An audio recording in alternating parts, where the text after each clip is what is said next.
Jadi yang selanjutnya saya akan menjelaskan ciri-ciri kalimat efektif dalam penulisan karya ilmiah. Jadi yang pertama ini, kalimat efektif harus menjelaskan gagasan dari suatu penulis atau pembicara baik secara lisan maupun tulisan. Nah, yang kedua, dapat menimbulkan gagasan yang sama tepatnya dalam pemikiran pembaca.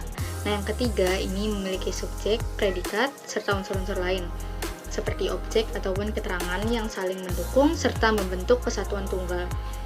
Nah, yang keempat, biasanya mempunyai suatu imbuhan yang sama.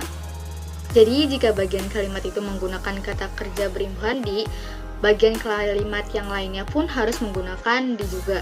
Jadi, contohnya anak itu ditolong kakak dengan dipapahnya ke pinggir jalan. Kata ditolong itu kan menggunakan imbuhan di. Nah, dipapahnya juga menggunakan kata imbuhan di. Jadi, harus sejajar imbuhannya dalam satu kalimat. Nah, yang kelima ini ada kalimat efektif tidak boleh menggunakan kata-kata yang tidak perlu. Kata-kata yang berlebihan. Penggunaan kata-kata yang berlebihan ini hanya akan mengaburkan maksud dari kalimat itu. Jadi contohnya ini ada bunga-bunga mawar, anyelir, dan melati sangat disukainya. Ini harusnya tuh bunga-bunganya tuh nggak usah dipakai kata-kata bunga-bunga ini, karena mawar, anyelir, dan melati itu kan juga sudah menunjukkan kalau dia itu merupakan jenis dari bunga-bunga. Jadi harusnya mawar, anyelir, dan melati sangat disukainya. Nah, yang keenam, kalimat efektif juga harus diberikan penekanan pada kata-kata tertentu.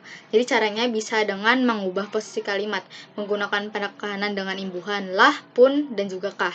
Juga dapat dengan menggunakan konjungsi pertentangan ataupun juga dengan menggunakan kata ulang.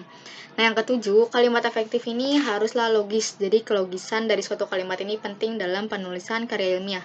Misalnya, waktu dan tempat saya persilahkan. Itu waktu dan tempat saya persilakan ini termasuk kalimat yang tidak logis, karena yang dipersilakan ini adalah waktu dan tempat. Seharusnya yang dipersilakan itu adalah orang yang ingin dipersilakan itu. Jadi contoh harusnya ini ada misalnya ibu penceramah yang dipersilakan.